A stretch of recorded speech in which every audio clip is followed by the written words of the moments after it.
네, 오늘은 교사주일이라서 제가 꽃을 달았습니다. 괜찮습니까? 예. 새 생명주일이 3주 남았는데요. 오늘은 이렇게 인사하겠습니다. 복음의 증인이 됩시다. 서로 이렇게 인사하겠습니다. 오늘은 증인에 대한 이야기로 시작을 하겠습니다. 몇 년 전에 미국에서 이런 일이 있었습니다. 어린 두 자녀를 둔 한 여성이 퇴근을 해서 집으로 가고 있는데 그만 차에 치여서 죽는 일이 발생을 했습니다. 그런데 뺑소니 차량을 몰고 있던 이 운전자가 차에서 내려서 이 사람이 죽은 것을 확인하고는 재빨리 자기 차에 타서 도망을 갔습니다. 여러분, 그러나 이 뺑소니 운전자가 다음날 오전에 체포가 되었습니다. 어떻게 된 것일까요? 그 사고 현장에 목격자가 있었던 것입니다. 그래서 그 목격자가 이 뺑소니 운전한 사람을 쫓아가서 그 집을 확인한 다음에 경찰에 신고를 했던 것입니다. 여러분, 이 사건은 당시에 미국 사회에 이 증인이 얼마나 중요한 것인가를 잘 알려주는 그런 경종과 같은 역할을 했습니다. 여러분, 이것은 복음도 마찬가지입니다. 오늘 본문은 예수님의 성육신을 증거하는 내용인데요. 오늘 본문을 통해서 우리는 예수님의 성육신을 증거하는 증인들에 대해서 함께 생각을 해보겠습니다. 주보 3면의 말씀 노트가 있는데 하나씩 살펴보겠습니다. 첫째, 성육신을 증거하는 물과 피의 증언이 있습니다. 여러분, 6절을 다시 한번 읽어보겠습니다. 6절이요. 6절 같이 읽겠습니다. 시작. 이는 물과 피로 임하신 이시니 곧 예수 그리스도시라. 물로만 아니요 물과 피로 임하셨고 증언하는 이는 성령이시니 성령은 진리시니라. 이 구절을 읽어보면 하나님의 아들이신 예수 그리스도가 물과 피로 임하셨다고 이야기를 합니다. 그런데 여기서 하나님의 아들이신 예수 그리스도가 물과 피로 임하셨다는 말이 다소 어렵습니다. 여러분, 그래서 기독교 역사를 통해서 성경학자들은 여기서 이야기하는 물과 피에 대하여 여러 가지 해석을 내놓았습니다. 첫 번째 해석은 칼빈과 같은 성경학자들의 해석인데요. 이들은 여기에 등장하는 물과 피를 예수님의 죽음이 지닌 효력이라고 해석을 했습니다. 예수님이 십자가에서 쏟으신 물과 피는 단순한 물과 피가 아니고 그 물과 피를 통해서 우리에게 새로운 생명을 가져다주고 우리의 죄를 씻는 물과 피이기 때문에 여기서 이야기하는 물과 피는 예수님의 죽음이 지닌 효력이라고 해석을 했던 것입니다. 여러분, 이 해석은 틀린 해석이 아닌데요. 그러나 물과 피를 하나로 묶어서 해석을 하는 것은 오늘 본문에서 적절하지는 않습니다. 우리가 7절을 보면 증언하는 이가 셋이라고 말을 하는데 여기서 물과 피를 각각의 증인으로 이야기하고 있기 때문에 하나로 묶어서 해석하는 것이 적절하지는 않다는 말씀입니다. 두 번째 해석은 터툴리안이나 어거스틴과 같은 성경학자들의 해석인데요. 이들은 여기에 등장하는 물과 피를 성례전이라고 해석을 했습니다. 물은 문자 그대로 세례를 의미하는 것이고 그리고 피는 상징적으로 성찬식의 포도주를 의미하는 것이라고 해석을 했습니다. 여러분, 그러나 요한서신에서는 성례전에 대한 언급이 전혀 등장을 하지 않기 때문에 갑자기 이 구절을 가지고 성례전이라고 해석을 하는 것도 다소 무리가 있는 해석이라고 생각이 들어집니다. 여러분, 그러면 여기서 말하는 물과 피는 무엇일까요? 우리가 지금 살펴보는 요한일서는 한때 요한의 교회에 머물러 있다가 요한의 교회를 떠난 영지주의자들을 배경으로 하고 있습니다. 한때 요한의 교회에 머물러 있다가 요한의 교회를 떠난 영지주의자들이 주장했던 것은 무엇입니까? 영지주의자들은 영적인 것은 선한 것이고 육적인 것은 악한 것이라고 말을 하면서 그랬기 때문에 예수님께서 육체로 오신 것이 아니라 다만 육체로 오신 것처럼 보였다고 주장을 했던 것입니다. 그래서 영지주의자들은 인간 예수가 세례를 받을 때 하나님이신 로고스가 잠시 예수에게로 들어왔다가 인간 예수가 십자가에 못 박히기 전에 하나님이신 로고스가 인간 예수에게서 떠나갔다고 주장을 했던 것입니다. 어떻게 하나님이 죽을 수가 있냐고 반문을 했던 겁니다. 그래서 영지주의자들은 예수님의 세례는 인정했지만 예수님의 십자가 죽음은 인정하지 않았습니다. 여러분, 이런 이해를 가지고 6절을 다시 한번 읽어보겠습니다. 6절을 보니까요. 이는 물과 피로 임하신 이시니 이렇게 시작을 하는데 여기서 물을 의미하는 것은 예수님의 세례를 의미하는 것이고 피가 의미하는 것은 예수님의 죽음을 의미하는 것입니다. 자, 이는 물과 피로 임하신 이시니 곧 예수 그리스도시라. 물로만 아니요 물과 뭐라고요? 피로 임하셨고. 여러분 그러면 여기서 강조하는 것은 물입니까? 아니면 피입니까? 피입니다. 여러분 그러면 피를 강조하는 이유는 무엇일까요? 예수님이 실제로 십자가에서 죽으셨다는 것입니다. 영지주의자들의 주장과는 달리 예수님께서 육체를 입고 오셨다가 실제로 예수님이 십자가에서 죽었다는 것을 강조하고 있는 것입니다. 그래서 오늘 본문은 예수 그리스도가 물로만 임한 것이 아니고 물과 피로 임했다고 강조를 하고 있습니다. 성도 여러분, 그래서 어떤 복음이든지 예수님의 십자가가 없는 복음은 거짓인 것입니다. 어떤 복음이든지 예수님의 십자가가 없는 물로만 된 복음은 거짓 복음입니다. 복음은 물과 피로 이루어진 것입니다. 여러분 주보에다가요, 물이라고 적고 예수님의 세례 이렇게 적어보고요. 피 그리고 예수님의 죽음이라고 적어보겠습니다.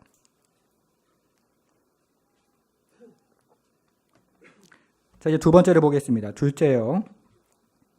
성육신을 증거하는 성령의 증언이 있습니다. 자, 이제 6절 하반절을 보겠습니다. 하반절 보니까 증언하는 이는 누구라고요? 성령이시니 성령은 진리니라 이렇게 되어 있습니다. 우리가 지금 살펴보고 있는 요한일서와 요한복음의 저자는 동일한 사도 요한입니다. 사도 요한이 요한복음을 먼저 기록을 해서 이것을 에베소에 흩어져 있는 요한의 교회에 전달을 했고 그 이후에 요한일서를 기록해서 다시 요한의 교회에 전달을 했습니다. 그런데 이전에 요한의 교회에 잠시 머물러 있다가 지금 요한의 교회를 떠난 사람들은 요한복음에 등장하는 성령의 역사에 대해서 자의적으로 해석을 하기 시작했습니다. 예를 들어 요한복음 14장 26절을 이렇게 해석을 했는데요. 일단 요한복음 14장 26절을 화면으로 같이 한번 읽어보겠습니다. 같이 읽습니다. 시작. 보혜사 곧 아버지께서 내 이름으로 보내실 성령 그가 너희에게 모든 것을 가르치고 내가 너희에게 말한 모든 것을 생각나게 하리라.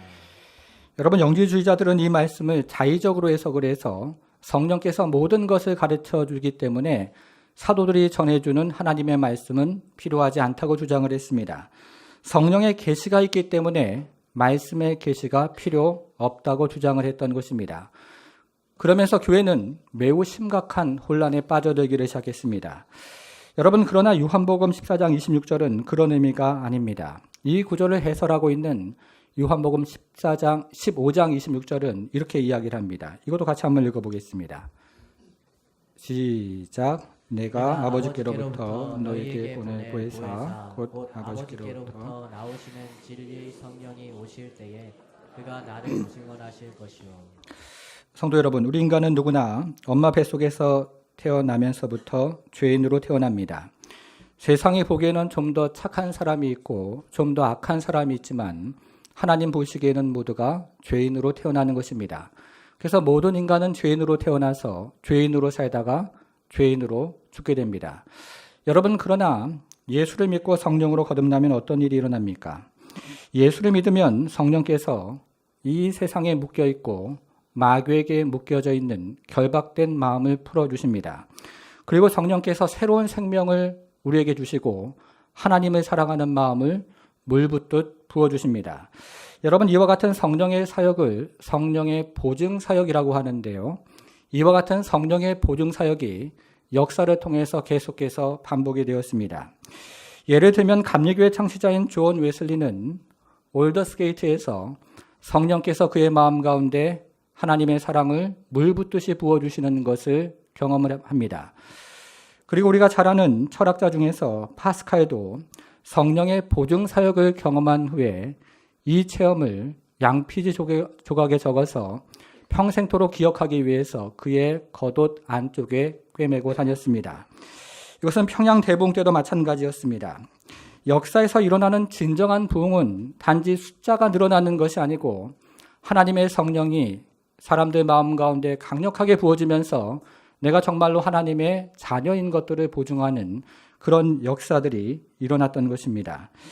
여러분 그러면 성령께서 궁극적으로 신자 안에서 이루어가는 사역은 무엇일까요?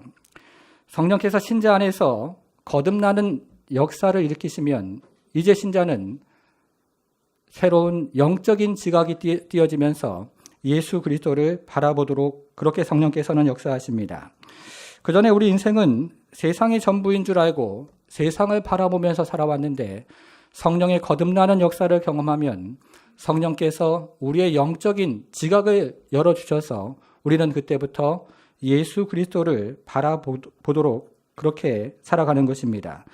그래서 성령의 모든 것을 가르친다는 말은 예수에 대한 모든 것을 가르쳐 주신다는 말의 의미입니다. 이것을 요한일서 5장 6절 하반절은 이렇게 말을 합니다. 다시 한번 보겠습니다. 요한일서 5장 6절 하반절에 보니까요.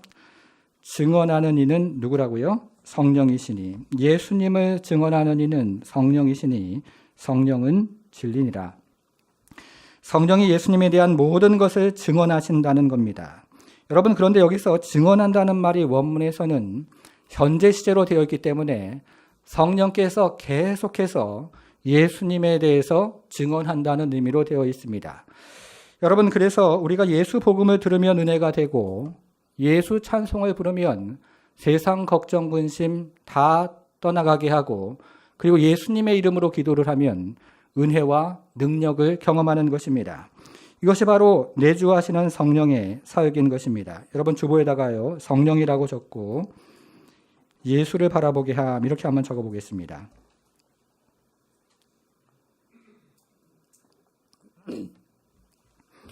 여러분, 우리가 지금 6절을 중심으로 살펴보고 있는데 6절 상반절은 성육신을 증거하는 물과 피의 증언이 있습니다. 이렇게 정리를 했고 6절 하반절은 성육신을 증거하는 성령의 증언이 있습니다. 이렇게 정리를 했습니다. 여러분, 그러면 증언자가 모두 몇이 되는 것입니까? 7절을 같이 한번 보겠습니다. 증언하는 이가 몇이라고요? 셋이니. 자, 첫째는 물이고 둘째는 피이고 셋째는 성령이 되는 것입니다. 그런데 8절에 보니까요. 이 셋을 하나라고 이야기합니다. 8절. 성령과 물과 피라. 또한 이 셋은 합하여 뭐라고요? 하나이니라. 여러분, 그러면 성령과 물과 피를 하나라고 말하는 이유는 무엇일까요? 여기서 물은 예수님의 세례를 의미하고 피는 예수님의 죽음을 의미한다고 말씀을 드렸습니다.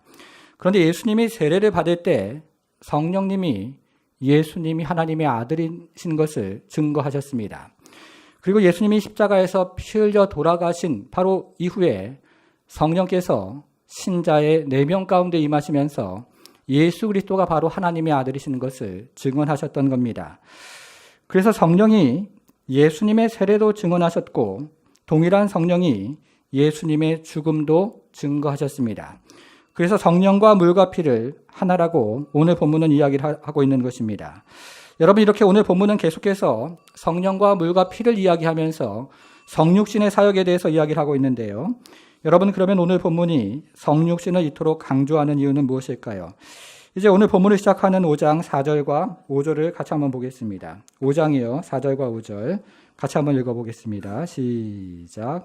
무릇 하나님께로부터 난 자마다 세상을 이기느니라. 세상을 이기는 이김은 이것이니 우리의 믿음이니라.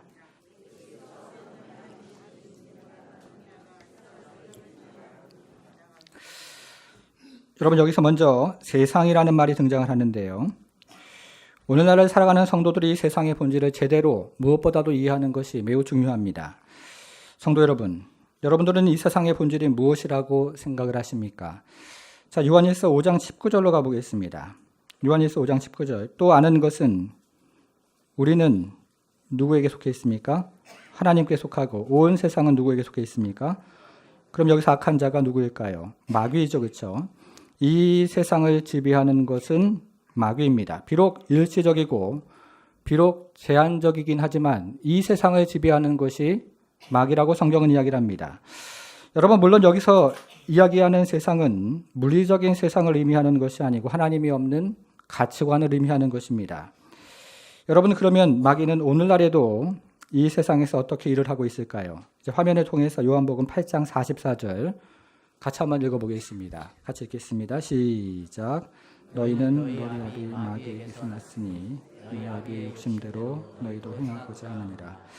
그는 처음부터 살인한 자요 진리가 그 속에 없으므로 진리에 서지 못하고 거짓을 말할 때마다 제 것으로 말하나니 이는 그가 거짓말쟁이요. 거짓의 아비가 되었습니다. 여러분 이 구절을 자세히 읽어보면 마귀가 이 세상에서 하는 일을 세 가지로 이야기를 하고 있는데요. 이것을 질문을 통해서 한번 확인을 해보겠습니다. 첫째, 이 세상의 거짓말은 누구로부터 시작이 될까요? 요한복음 8장 44절 다시 한번 보겠습니다. 여러분 빨간 글씨가 어디 있습니까? 거짓을 말할 때마다 제 것으로 말하나니. 이 마귀에 대한 이야기입니다. 그렇죠? 하나님께서 아담과 하와에게 에덴 동산을 경작하게 하시면서 동산 나무의 각종 열매를 먹을 수 있지만 선악을 알게 하는 나무의 열매는 먹지 말라고 말씀하셨습니다. 그리고는 이렇게 말씀하셨습니다. 내가 먹는 날에는 반드시 죽으리라. 그런데 마귀가 즉시 하나님의 말씀을 반박을 하면서 이렇게 말을 합니다. 너는 결코 죽지 아니하리라. 하나님은 반드시 죽을 것이라고 말씀하셨고 마귀는 결코 죽지 않을 것이라고 말을 했습니다. 여러분 그러면 둘 중에 하나는 거짓말을 하고 있는 것입니다. 누가 거짓말을 하고 있는 것입니까? 마귀입니다. 이것을 요한복음 8장 44절은 저 빨간 글씨로 얘기를 했던 것입니다. 거짓을 말할 때마다 누구 것을 가지고요? 제 것을 가지고 말을 한다. 이렇게 이야기를 했던 것입니다. 여러분 이것은 마귀가 본성적으로 거짓말을 한다는 뜻입니다. 마귀는 본성적으로 진리를 말할 수도 없고 진실을 이야기할 수도 없습니다. 마귀는 본성적으로 거짓말을 하는 것입니다. 그래서 마귀는 오늘날에도 거짓말의 영으로 역사해서 세상에서 일을 하고 있습니다.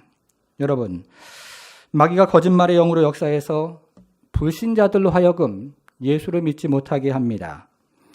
믿어봤자 아무 유익이 없다고 말을 합니다. 믿으면 오히려 시간 뺏기고 돈을 뺏겨서 손해라고 이야기합니다. 그러니 예수 믿지 말라고 이야기를 하고 있는 것입니다. 여러분 이것은 신자에게도 마찬가지입니다. 마귀가 거짓말의 영으로 역사를 해서 신자로 하여금 어떻게 해서든지 하나님을 의심하도록 만듭니다. 기도해봤자 아무 소용이 없다고 이야기를 합니다.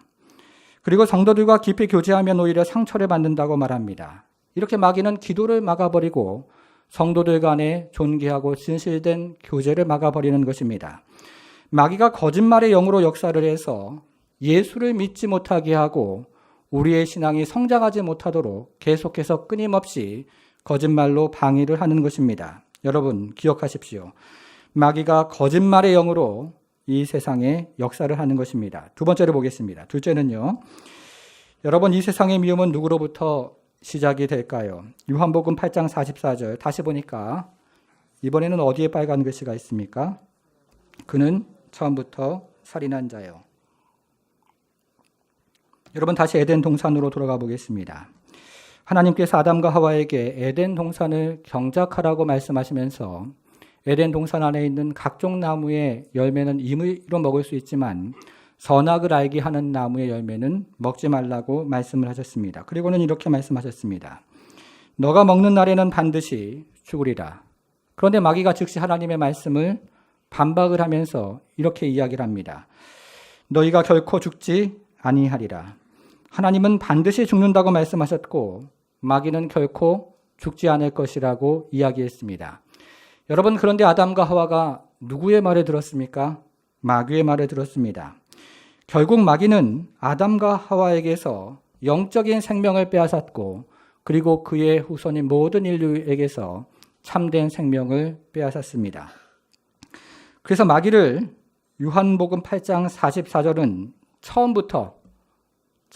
시작부터 살인하는 자라고 이야기를 하는 것입니다. 여러분 그리고 이 일은 가장 먼저 아담의 자손에게서 나타났습니다.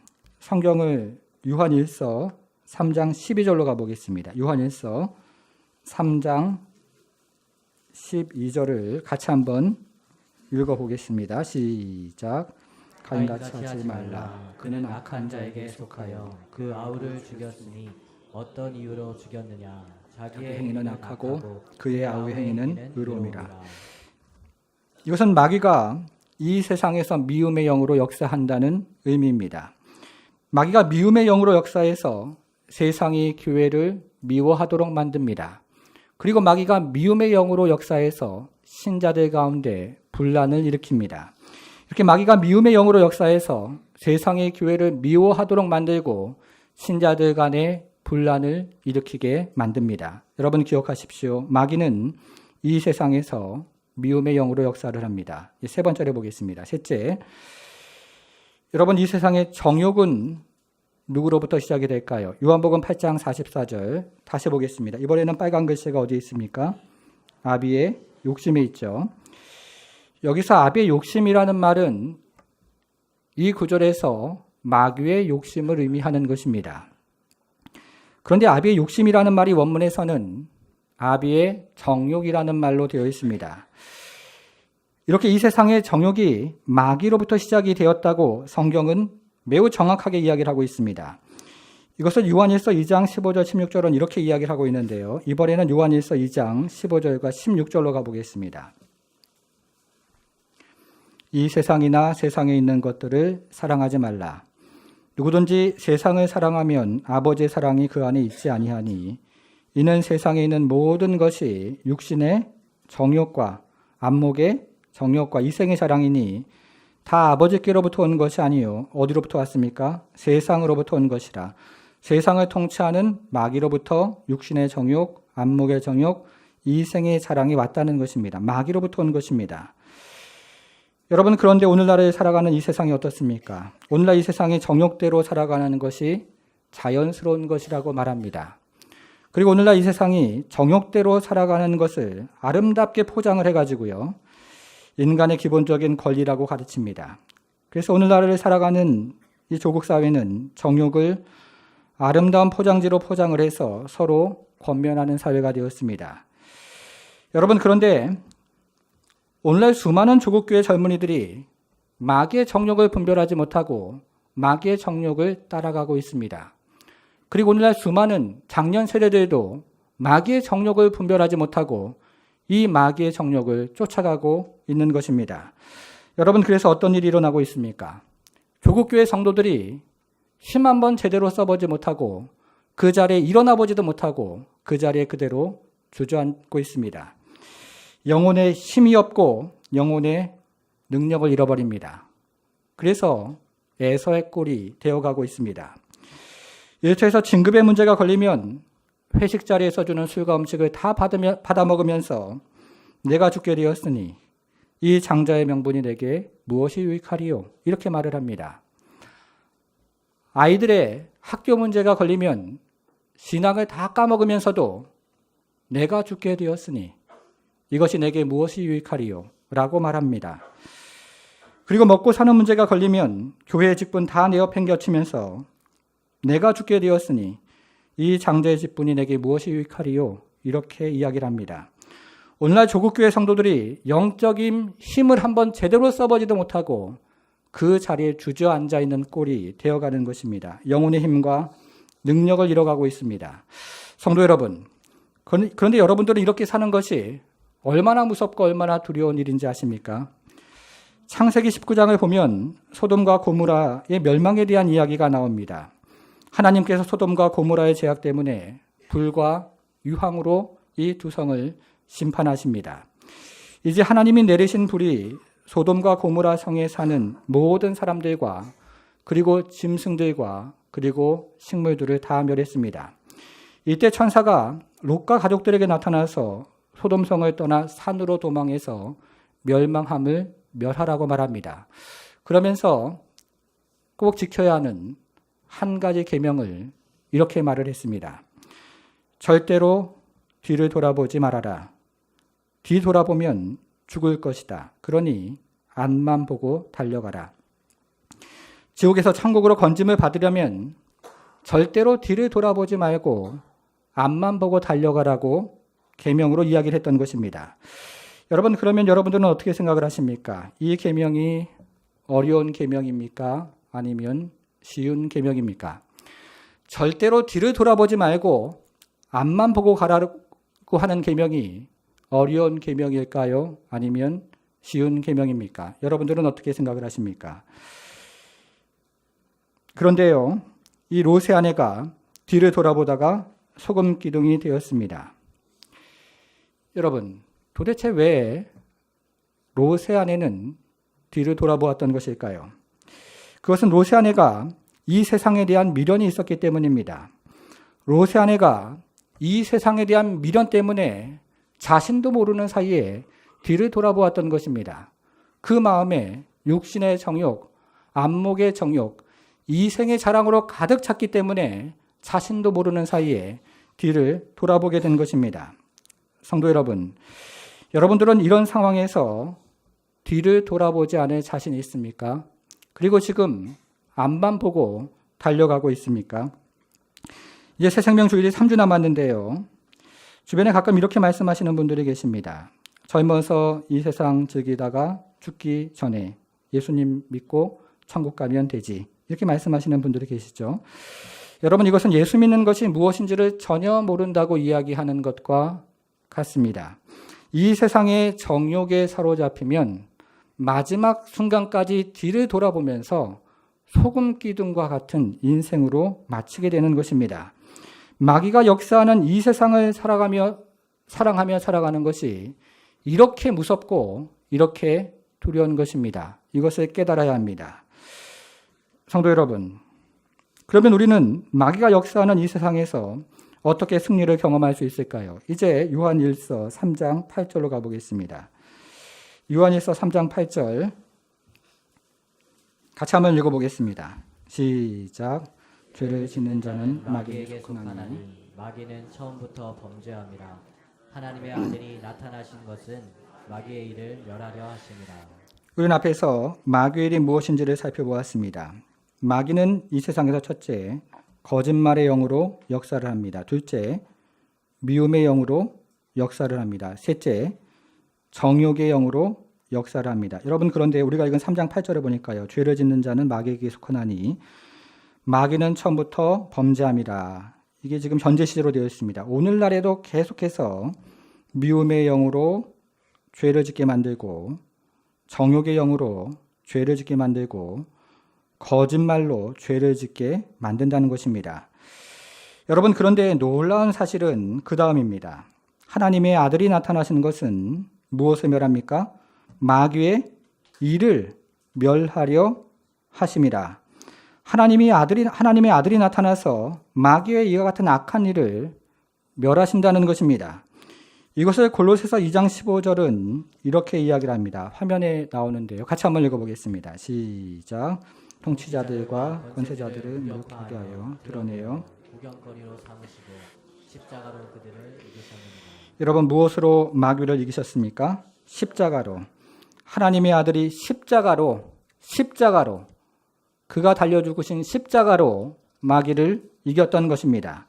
여러분, 그런데 오늘 본문의 배경이 되는 영지주의자들은 예수님의 십자가를 부인했습니다.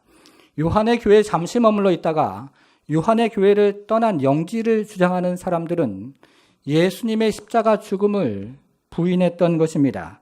그래서 오늘 본문에서 계속해서 강조하는 것은 예수님의 십자가 죽음입니다. 이것을 요한일서 5장 6절에 이렇게 이야기를 했던 것입니다. 요한일서 5장 6절로 가보겠습니다. 이는 물과 피로 임하신 이시라 곧 예수 그리스도시라. 물로만 아니라 물과 뭐라고요? 피로 임하셨고. 여러분, 여기서 강조하는 것은 피입니다. 그러면 피를 강조하는 이유는 무엇일까요? 예수님의 십자가가 마귀의 일을 멸했다는 겁니다. 예수님의 십자가가 마귀를 이겼다는 것입니다. 그래서 예수의 십자가를 믿는 우리도 마귀의 일을 멸하는 권세가 있는 것입니다. 예수의 십자가를 믿는 우리도 마귀를 이기는 권세가 있는 것입니다. 여러분, 그런데 오늘 본문의 배경이 되는 영지를 주장하는 사람들은 이것을 부인했던 것입니다. 그래서 오늘 본문은 계속해서 피의 권세를, 십자가의 권세를, 십자가의 능력을 계속 이야기를 하고 있는 것입니다. 사랑하는 성도 여러분, 예수님의 십자가에 마귀를 멸하는 권세가 있음을 믿으시기를 바랍니다. 예수님의 십자가에 마귀를 이기는 권세가 있음을 믿으시기를 바랍니다. 오늘 본문에서 계속해서 강조하는 것은 피, 예수님의 십자가, 예수님의 죽음의 권세인 것입니다.